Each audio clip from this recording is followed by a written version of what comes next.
Welcome back to the wonderful world of dodgy movies and TV. I'm your host, Movie and TV Mistress. As I said last week, or on the earlier video, I've watched Critters 3 and 4 back to back, because that's the way they were filmed. And this is my review of Critters 4. You've seen them wreak havoc on Earth. Hairballs. Those 2 eggs are the last 2 eggs. You are instructed to place the eggs in the pot. The last 2 eggs were launched into orbit. It won't scan. I can't tell you what's inside. And now they're having a blast He's going for the pod. in outer space. That's the critters!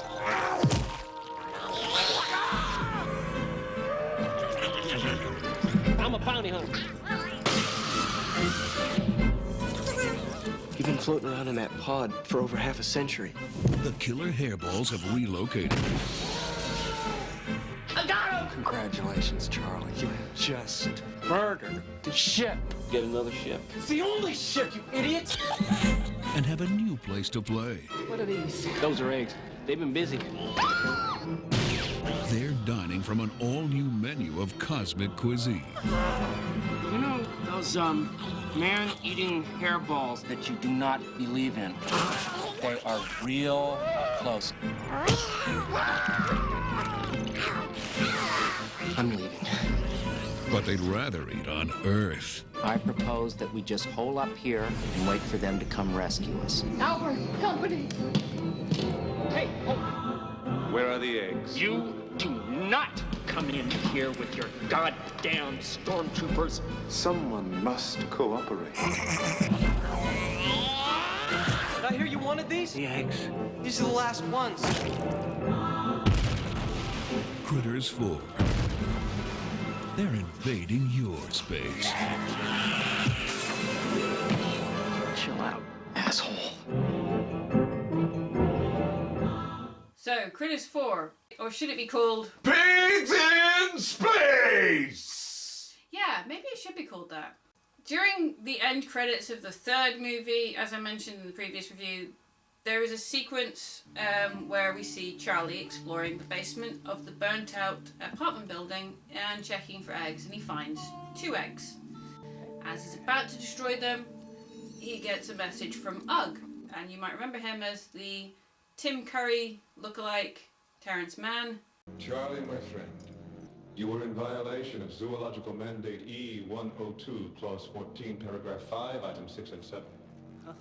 Specifically, you are prohibited from terminating any transgalactic life form if it means total extinction of the species. Oh, yeah, but they're dangerous. You taught me how dangerous they are. Aggression factor is irrelevant. The Intergalactic Council has dispatched a specimen collection pod. You are instructed to place the eggs into the receptacle in the pod. Charlie is a bit like Rimmer from Red Dwarf at this point. He's clumsy.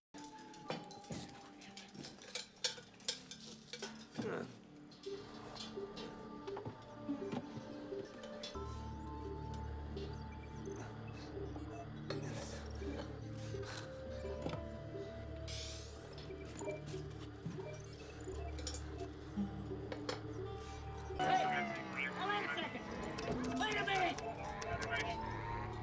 53 years later, and we now are in space. We are now on a salvage ship, captained by Anders Hove.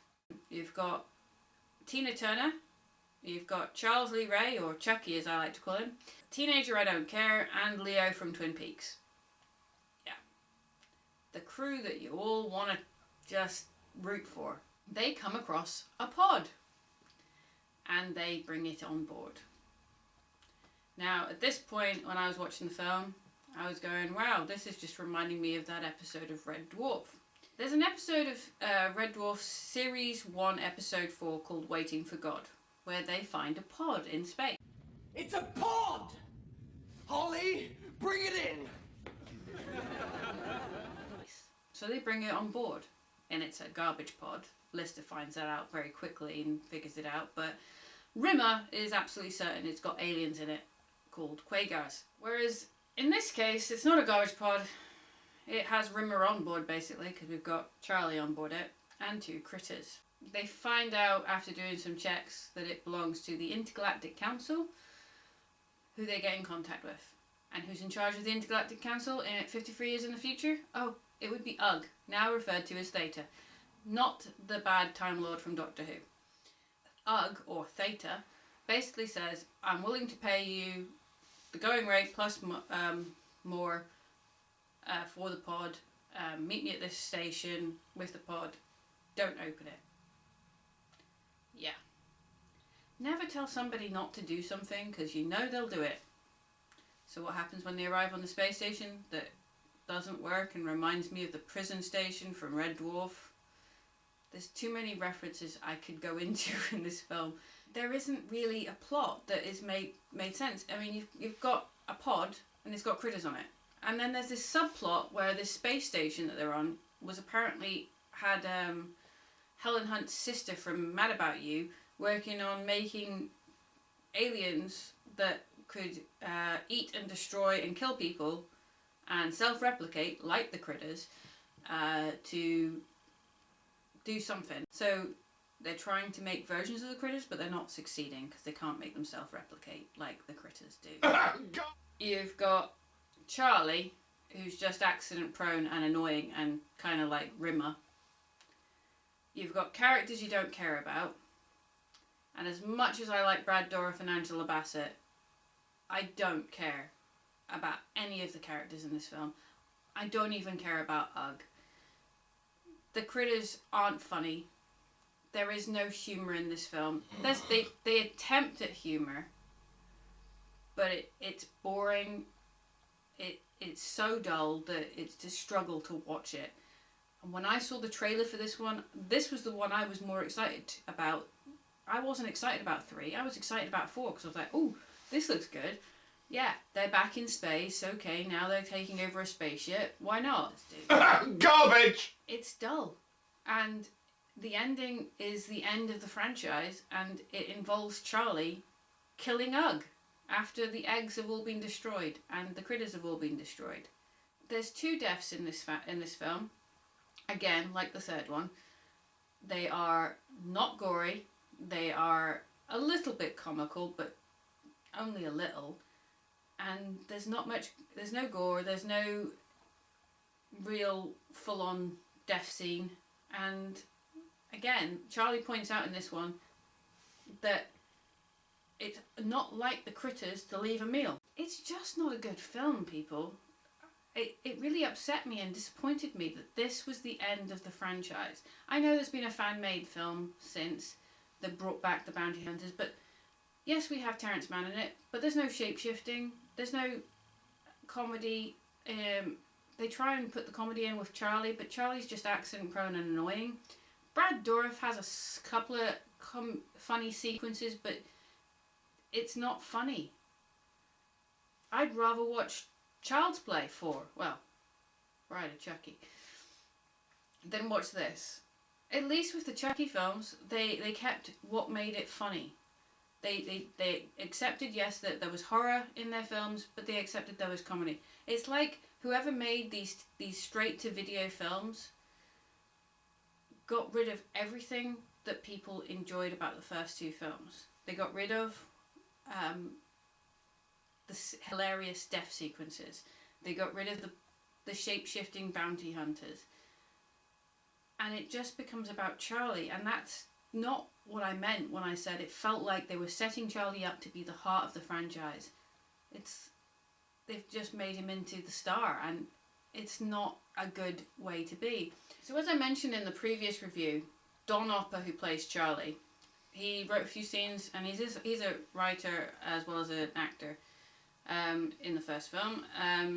He was involved in the making of all the movies, and so was his brother Barry. Barry was the producer on the films and was the writer of the 3rd one and writer-director of this one. Ah, that sweet smell of nepotism! Yes, nepotism. When it works, like with Lynn Shay in the first 2 films and many of the other films where her brother, Robert, is the producer at New Line Cinema, at least she can act. if you're a producer, that doesn't give you the right to write and direct. It doesn't mean you are a writer or a director or can do such things. In the case of 3 and 4, the quality has become less and less with the special effects. They're more reliant on Charlie than on the critters, and it feels like the critters are a little bit just chucked in at the end, and it's like, oh yeah, we forgot, we need to have critter deaths in it. And it's like, that's the whole point. People watched Critters for the ridiculous deaths, the same way that they watch Gremlins for Gremlins. If you didn't have Gremlins in Gremlins, what's the point in calling it Gremlins? Sadly, I would not recommend this film. I really wanted to enjoy it. I really did. I've enjoyed watching all of the Critters films. I wouldn't recommend the 4th one anyway, specifically. It's boring. It's too serious for its own good. It's not funny. And it just doesn't fit. It feels odd. Yes, we've had other horror franchises where the characters go into space, like Leprechaun in space, or Jason in space. But, okay, they were odd too. It doesn't work. Don't send horror franchises to space, people. Don't do it. It didn't work for Bond either. That was odd too. Unless you really want to watch the entire franchise and get to the ending and see the ending where Charlie kills Ugg and we have a complete end to the series, there's no critters, there's no shapeshifters, there's nothing, then yeah, watch it till the end, like I did. Really, there's no need. Just watch 1, 2 and 3 and then skip 4. It's just not right. Next week I am starting my Halloween month. So next week I am reviewing a film called Trick or Treat. You'll have to find out which Trick or Treat I'll be reviewing when you tune in next week. So remember to hit that subscribe button, ring the notification bell, comment down below, and remember what I always say, folks. Be careful what you watch. There's a lot of dodgy films out there, including one with Howard. Thanks for watching. Bye!